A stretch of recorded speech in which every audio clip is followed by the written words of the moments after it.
temos a palestra do professor Alexandre Meyer, Epistemologia, Democracia e Multiculturalismo, algumas aproximações, e eu passo imediatamente a palavra para o Alexandre, que é professor no Departamento de Filosofia aqui na UFSC. Obrigado, eu vou falar em pé. Bom, quem me conhece aqui sabe com que eu trabalho. Eu sou um epistemólogo, em primeiro lugar, e nesse sentido, considerando isso, eu já quero agradecer a Alessandro particularmente por ter aberto um espaço para alguém que não é do ambiente que tipicamente lidera essa discussão. Já me desculpei aqui, consumido pela burocracia, eu pude assistir muito pouco desse evento, mas dada a relevância filosófica do tema e dado o momento histórico em que a gente vive, acho que é completamente indispensável que a gente faça essa discussão, amplie, faça chegar ao grande público, etc. e tal. Como o título da minha palestra, da minha fala, expressa, o que eu vou fazer aqui é algo muito simples. O que eu vou tentar fazer é aproximar duas áreas que, às vezes, na mitologia dos ambientes de filosofia, não conversam entre si. Vou tentar mostrar aqui algumas contribuições que o trabalho, particularmente o trabalho recente em epistemologia, pode dar a essa discussão, vou supor que ela pode dar. Vou mostrar algumas estratégias, algumas noções assim, que poderiam eventualmente ajudar uma discussão sobre esse tema. Okay? Eu me preocupei muito mais aqui em destacar algumas noções da minha área, que eu vou construir aqui desde o zero, para evitar alguma confusão desnecessária, do que exatamente ir para detalhes mais técnicos da discussão que está acontecendo na minha área. Tá? Obviamente, não por conta de alguma falta de competência do público, mas por conta do vocabulário técnico que vai se estabelecendo em cada uma das áreas. E da mesma maneira, como vai ficar claro, eu vou pedir desculpas para vocês por alguma eventual grosseria teórica, usar conceitos que certamente são mais refinados, como os dois que aparecem no título, do que o modo como eu vou usar aqui, que vai ser muito simples e, num certo sentido, muito primitivo. Bom, eu quero começar limpando um pouquinho o território e vou fazer algumas considerações gerais sobre o que eu faço, o que a gente faz na área. Tá? E vou fazer isso começando por um ponto muito antigo, que é mantido e que guia o trabalho em epistemologia e que, de certa maneira, fixa, sugere algum limite de separação entre epistemologia e ética, epistemologia e filosofia política, etc. e tal. Uma estratégia muito antiga em filosofia e que vem sendo usada com muita frequência, ao menos na filosofia de língua inglesa, que é aquela que eu frequento mais cotidianamente, tem sido apelar para certos valores básicos que o nosso vocabulário cotidiano e que a linguagem técnica querem captar e explicar de alguma maneira. Não sei se explicar é a melhor palavra, mas vamos lá. Tá? Então, assim, de modo muito primitivo, a epistemologia quer dar conta do estabelecimento de modelos explicativos ou normativos, explicativos e normativos. Há muita diferença, há muitas posições diferentes sobre a relação entre os dois conceitos, do contato cognitivo com a realidade, do contato com o ambiente exterior, seja ele o que ele for, feito de modo não acidental. Isso quer ser ainda muito primitivo e vai aparecer na nossa tradição filosófica frequentemente naquele formato. O que é o conhecimento? Supondo que na nossa linguagem natural, lembre, a linguagem cotidiana e não no texto de algum filósofo, conhecimento é o termo que capta um certo valor embutido no contato com a realidade feito de maneira não ocidental. Há um monte de casos da linguagem natural que supostamente alimentam esse tipo de suposição. Nós não dizemos que nós sabíamos os números sorteados na loteria quando ganhamos na loteria, porque nós consideramos que esse contato com a realidade, seja lá o que ela for, mais uma vez, isso nem tem questão aqui, não foi feito por um caminho meritório, foi sorte. Uma resposta supostamente antiga, lembrem, não há qualquer questão, qualquer compromisso com a exegese aqui, tá? Aponta para aquilo que contemporaneamente tem chamado assim, ok? Então lembrem, né? Eu não estou disputando palavras, não estou disputando interpretação dessas noções. O que eu estou disputando aqui são elementos muito primitivos que essa noção quer captar, ok? São as noções de conhecimento, então você sabe que um sujeito qualquer, um agente epistêmico, sabe uma proposição, um conjunto de proposições, de frases descritivas sobre o ambiente. A gente vai lidar com isso, dado o objetivo posto lá no primeiro ponto. Isso parece se espalhar ao longo da tradição, com vocabulários diferentes, etc. E tal. Deixa eu ver se eu acerto aqui. Cadê o laser? Particularmente para quem está familiarizado com a discussão de língua inglesa contemporânea, Edmund Geller é importante aqui, porque ele coloca na agenda da discussão a retomada do debate sobre essa questão e, indiretamente, isso vai, como vou rapidamente apontar, nos levar a reformulações muito profundas sobre a interpretação do que é o contato meritório com a realidade. Como eu falei, desculpem, não? Eu só quero aqui trabalhar com uma noção difusa, etc., de democracia liberal. E o que me importa, na verdade, aqui, eu não estou comprometido com nada além disso, tá? Vou voltar a isso depois, uma tese sobre a ignorância associada à ideia de democracia liberal. Tá? Adiantando um pouquinho, eu vou partir da suposição de que, dentre outras razões possíveis, etc., o que me interessa aqui é só essa, por exemplo, o Estado é ignorante sobre muitas coisas, como, por exemplo, qual é o caminho para a felicidade. Supondo que as pessoas têm direito à felicidade individual, nós assumimos que não é o Estado que vai regular, de alguma maneira, como a gente busca a felicidade individual.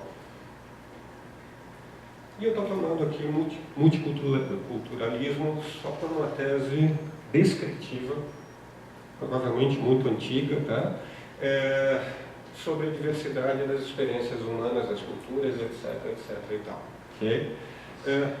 O meu interesse aqui é apontar um caminho para dar uma carga normativa a essa tese descritiva. Tá? Um caminho via epistemologia.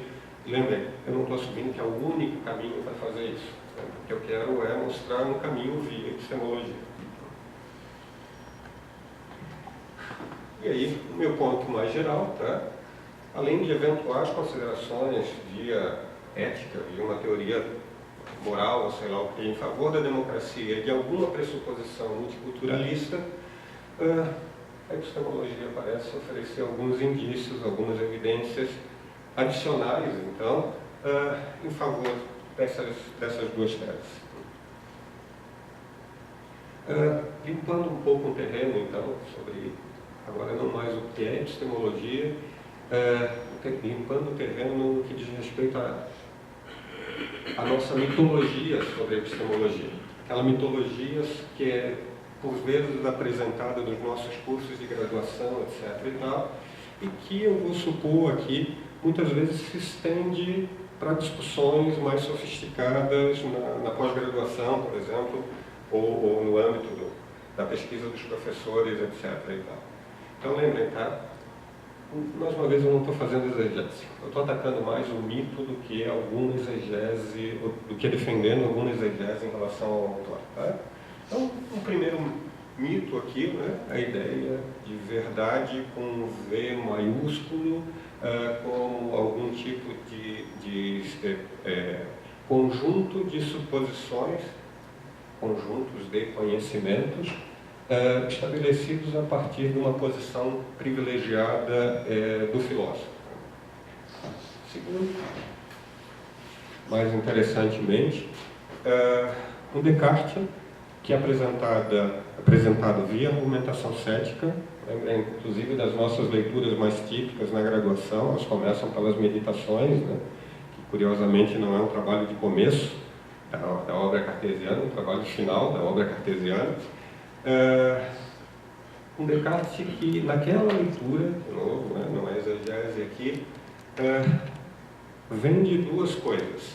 Uma noção de responsabilidade intelectual. Sim, parece que em algum sentido é muito razoável imaginar que nós não deveríamos, epistemologicamente falando, né, isso é normativo em epistemologia, não deveríamos manter as nossas crenças, reformar, talvez seja uma fala pesada demais, manter as nossas crenças sem ter razões para elas, sem ter qualquer tipo de motivação apropriada para essas crenças. Motivação apropriada, pergunta é o que é isso? Vou deixar em aberto por enquanto. Tá? E associada à tese de responsabilidade, uma tese que é uma interpretação de uma tese geral de responsabilidade, é uma interpretação extrema da tese de responsabilidade. Eu só sou responsável quando eu sou capaz de dispor de razões, até a última instância, razões capazes de, por exemplo, vencer o cético, em qualquer formato, inclusive. Tá? Notem, essa é uma tese extrema de responsabilidade intelectual. Tá? Provavelmente ninguém consegue cumprir essa tese se a gente levar a sério. Descartes achava que cumpria, ninguém concorda com ele, vocês sabem disso. Sim. Acho que nem Descartes concordava com ele. E agora, fazendo meia culpa, a mitologia da minha área, lembrei do Gödel lá, que o que Gödel nos levou a fazer, coitado, Gödel, para quem não sabe, ficou famoso escrevendo 3 páginas, nunca mais fez nada em epistemologia, então jogar a culpa nas costas deles talvez seja meio demais. Mas a agenda goetheriana, eu acho que ninguém tem culpa, né, em relação a isso, ela foi fortemente direcionada ao que a gente chama de epistemologia primária, que começa com aquela questão do presídio, do ponto anterior. O que é o conhecimento? Pergunta posta na perspectiva de um indivíduo, S sabe que P. Um indivíduo que, inclusive, logo de saída, é despido de qualquer elemento cultural. Supostamente, por exemplo, o epistemólogo está dando uma resposta universal à pergunta. Então, S sabe que P, se ele preenche tais e tais condições formais, e essas condições, isso vale para qualquer tempo e para qualquer cultura humana, supostamente. Eu não vou atacar essa tese, pelo contrário, tá? Eu vou manter essa tese no cenário, mas lembrem, esse é um trabalho em epistemologia. Há muitas variações de mitologia associadas a esse trabalho. E, mais uma vez, não é o trabalho que eu quero atacar, é essa mitologia, uma mitologia que eu vou apresentar um pouquinho mais adiante. Alguns antídotos a isso, tá? A mudança de foco, de compromisso para com a verdade. Imagino se isso é tomado assim, de maneira estrita, como às vezes é tomada pelos nossos alunos, né? Não como um compromisso com a boa investigação, é um compromisso para com a obtenção de verdades. Alguém já sugeriu que esse é um compromisso estranho, né? Porque como a gente não tem indicador de verdade nas frases, talvez nas frases a priori, se elas existirem, cumprir um compromisso que eu não sou capaz de identificar parece fazer uma demanda um tanto quanto inadequada. A gente deslocou isso, tirando a importância do conceito de verdade. Continua lá, não verdade com V maiúsculo, verdade como um conceito de uso com uma construção semântica na nossa linguagem cotidiana, mas a gente desloca a investigação para a noção de justificação. E associado a isso, contra uma visão sobre a justificação que une justificação com verdade, ao modo cartesiano, o que leva a uma noção de responsabilidade intelectual hiperintelectualista. O ataque aqui vem do que a gente chama de externalismo quanto à justificação, a ideia de que a noção primitiva de mérito no contato com a realidade não precisa ser cumprida segundo uma visão antiga, ao menos na mitologia, mais uma vez, aquela visão que está associada à capacidade do indivíduo de fornecer razões a qualquer momento. Há muitas motivações em favor do externalismo. O grande debate em epistemologia primária é o debate internalista, como Descartes, versus externalismo, e a reação do internalismo é cada vez mais se afastar de uma posição de responsabilidade intelectual tão forte quanto a cartesiana. A nossa relação, que carregando mérito com o mundo exterior, supondo que ela se dá, nem sempre é, por exemplo, reflexiva, mas carrega mérito. E, por fim, quanto ao terceiro ponto, o surgimento, o estabelecimento na cultura de língua inglesa do que a gente chama de epistemologia secundária, ou epistemologia social, como alguns vão chamar. Prefiro secundária. A passagem para a epistemologia secundária se deu por muitos caminhos. Eu vou destacar um ponto aqui, não vou mais uma vez fazer exegese de gente viva, vou estabelecer um ponto de discussão aqui. A gente mantém isso. A gente mantém isso. Esse é um ponto importante da minha fala. A discussão em epistemologia secundária precisa assumir compromissos com a discussão em epistemologia primária. E agora vamos assumir uma tese assim, muito plausível. Mesmo quem é externalista vai assumir que em alguns ambientes apresentar evidência, apresentar razões, não importa aqui, é algo esperado pela comunidade, etc. e tal. Ser, por exemplo, um bom informante em alguns ambientes, no ambiente da ciência, da filosofia, por exemplo, vem acompanhado pela apresentação de razões em favor daquilo que você quer, por exemplo, que o seu interlocutor aceite. Uma fonte de justificação, uma fonte de evidência primária é o testemunho. Muitas das coisas que nós sabemos vem do testemunho. Antes da gente ser capaz de ser responsável ao modo cartesiano, que é coisa de adulto, talvez só do Descartes, né? Mas a gente organiza, incrivelmente a gente sobrevive por testemunho. A gente recebe a informação dos nossos pais e compra não por conta de razões, da oferta de razões, a gente compra por testemunho. Uma variedade gigantesca de casos. William Craig, ele faz um experimento mental, ele relembra velho, estratégias. Pense numa comunidade em estado de natureza. Bom, essa comunidade vai precisar marcar quem é bom informante e quem é mau informante. E conhecimento, nesse sentido, antes de qualquer coisa, inclusive antes de, teoricamente, ser descrito como crença verdadeira justificada, estava marcado como uma bandeira de bom informante. Isso parece ser tão primitivo que mesmo os seres que nós vamos supor aqui, né, sem discutir, não têm linguagem proposicional, marcam bons informantes. Né? Os elefantes não seguem os filhotinhos atrás de água no deserto, eles seguem a matriarca, o elefante mais velho, sei lá o quê. Os chimpanzés e talvez até as formigas, num sentido muito primitivo, etc. e tal.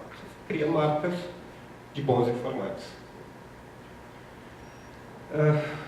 Bom, uma primeira aproximação aqui,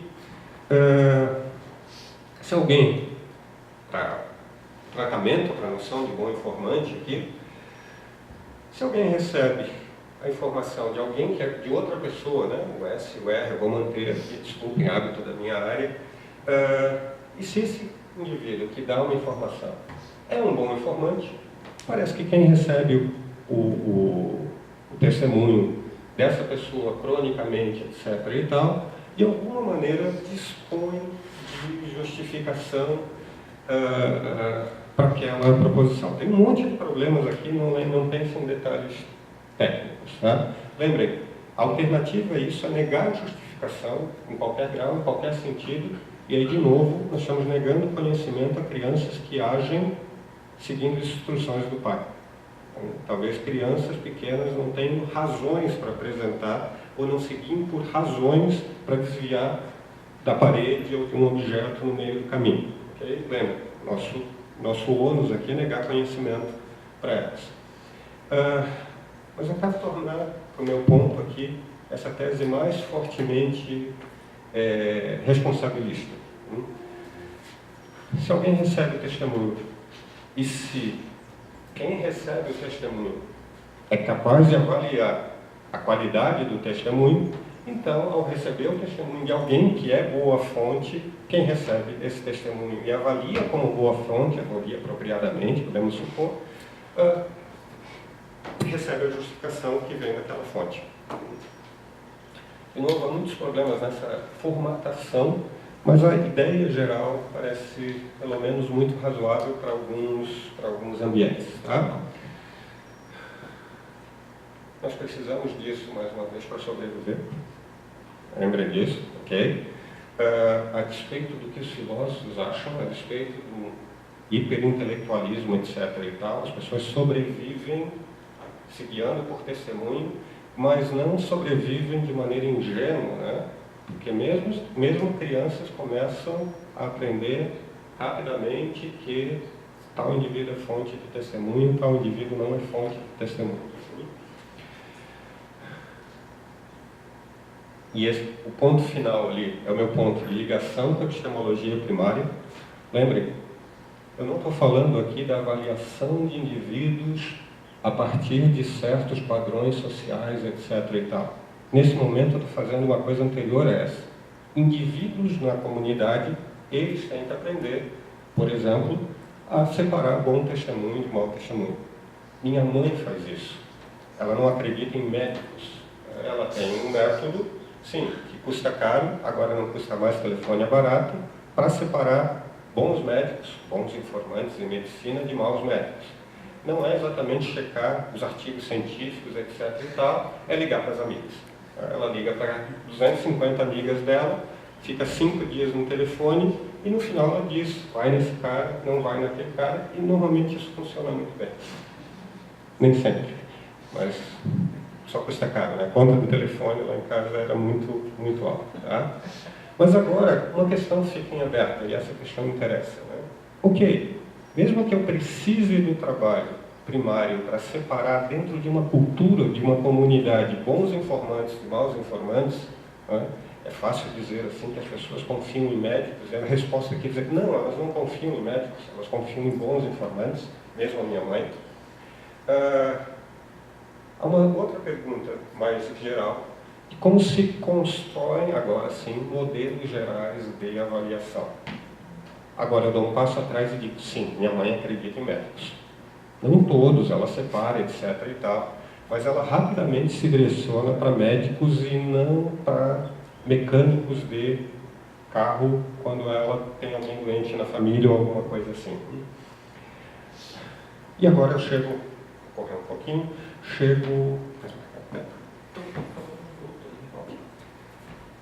o ponto que eu quero destacar, o ponto que estabelece o que me parece ser o caminho principal em epistemologia secundária agora, que nos permite aproximar a discussão primária de aspectos sociais e daí construir um ponto em favor de diversidade, em favor da democracia naquele sentido que eu tomei aqui. Tá? Essa é um excerto que a Miranda Fricker, no livro Injustiça Epistêmica, trabalha aqui muito fortemente. Né? Vocês já devem ter ouvido coisas assim. Né? E é um ponto interessante aqui. A noção de injustiça epistêmica, que é a noção central aqui, que parece estar embutida no posicionamento da morte como informante aqui. Há muitas, fora do contexto aqui, há muitas maneiras de interpretar essa fala aqui. Vamos começar interpretando da pior maneira possível. Falar de intuição feminina aqui serve para atacar a posição de Marco em relação a um determinado assunto. E o Fricker usa isso para falar de um tipo de injustiça que, notem, não é moral, não que ela esteja descartando, é injustiça epistêmica. E aí vale a pena essa sugestão aqui dar uma olhada nas características dessa injustiça. Uma injustiça epistêmica ou diminui a posição do informante, como parece ser o caso ali, ou ela afeta a produção ou distribuição de bens epistêmicos, justificação, por exemplo, numa determinada comunidade. Um grupo que não é atacado diretamente, mas ele é posicionado, o grupo inteiro, a ponto das pessoas daquele grupo, por exemplo, não entrarem em um ambiente de investigação.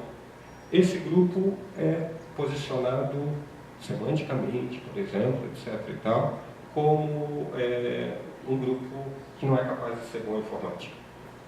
Então, parentesco entre as duas noções, eu não vou explorar aqui. Meu ponto aqui é só destacar um tipo diferente de dano, que não é um dano moral. Voltem ao ponto lá anterior. Parece que Marx, supondo lá que a fala, é um xingamento, a posição de Marx é uma ofensa, é preconceituosa, Marx sofre um dano moral, né? O ponto aqui é que também acontece um dano epistêmico, que é diferente do dano moral. Porque notem, quem sofre com o dano? Com o dano epistêmico. Com o dano moral, ok, Marx sofre. O dano epistêmico talvez não seja, pode pensar cenários aqui, mas talvez não seja Marx que sofre. Quem sofre é a investigação. E, eventualmente, quem acusa Marx de não ser boa fonte de evidência. O dano está em outro lugar. O grupo, quem participa da investigação, perde um informante. Supondo que ela é um informante nesse caso, tá? Para fins do exemplo. De novo aqui, né? O meu ponto lá inicial. Um pouquinho. A gente normalmente pensa em coisas que eu estou chamando lá, bens morais associados à ignorância do Estado, né? Mas lembre, né? Uma variação da democracia, um aspecto da democracia liberal, vou supor aqui, o capitalismo, ele lembra outra coisa, né? O Estado é ignorante sobre o ambiente, sobre muitos aspectos. Há uma tese de ignorância em relação à produção de bens epistêmicos, sobre muitos aspectos.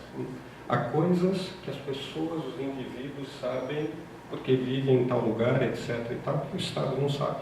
E ele devia trabalhar com essa suposição de ignorância. Só apontando para o meu ponto mais geral, manter diversidade, por exemplo, criar mecanismos formais de proteção de diversidade sobre vários aspectos da palavra, aumentar a qualidade das fontes de informação. Tá? E, de novo, a motivação para isso é epistêmica, não é moral. Quer dizer, pode ser também moral. Tá? Meu ponto aqui é destacar a motivação epistêmica. Para fechar, isso é importante para a gente, em epistemologia, aqui, trabalhar a articulação entre bens morais, apesar de a gente não lidar com isso, bens epistêmicos descritos no primeiro nível e interesses epistêmicos do segundo nível, postos pela epistemologia primária, porque isso vai aparecer em vários casos que, de novo, vou sugerir aqui, às vezes são tratados inapropriadamente pela mitologia da filosofia, mais uma vez. Né? Pensem no ponto da ciência. Né? Bom, o problema é que uma mitologia da filosofia, uma mitologia da ciência, muitas vezes fez aquilo que na qual a minha mãe não cai, né? Ciência é uma fonte privilegiada de justificação. Bom, há razões para a gente pensar que sim. Que é uma fonte sofisticada que organiza a discussão, etc. e tal. Só que notem, é a ciência que faz isso, como uma entidade, etc. e tal. Existe essa entidade? Não existe essa entidade. Não? O que existem são práticas de avaliação epistêmica, organizadas, né? A ciência não é melhor, num sentido primitivo, do que as nossas práticas epistêmicas cotidianas. Alguma fonte de justificação na ciência que não esteja disponível cotidianamente? Não consigo imaginar qual seja. Infiltrações de preconceito, etc. e tal, acontecem, cuidado, eu não estou descrevendo aqui, né? Elas podem contaminar a atividade científica secundariamente. O ponto é, elas contaminam primariamente? Não necessariamente, não. Podem haver atividades científicas feitas, inclusive, por grupos hegemônicos, etc. e tal, que são bem conduzidas. E podem haver investigações científicas conduzidas por outros grupos que não são hegemônicos. Que não são hegemônicos e que recebem infiltração inapropriada. Então, para fechar, meu ponto é sugerir, meu ponto em geral, muito mais sugerir, como falei, uma aproximação entre as áreas. A gente ganha conceitualmente, ganha ferramentas conceituais para fazer separações que são importantes aqui. Eu quero atacar o cientificismo, eu quero atacar a mitologia da ciência, mas eu não quero atacar ciência bem feita, por exemplo. E o ponto é, da onde vem o vocabulário para isso, da onde vêm as ferramentas? Né? Elas não vêm de uma área só da filosofia, ok? A preocupação com questões ético-morais, etc., nos pressiona para a epistemologia secundária, e do outro lado, a gente apresenta ferramentas epistemológicas. Então, o começo de uma discussão, a gente segue depois. Obrigado, pessoal.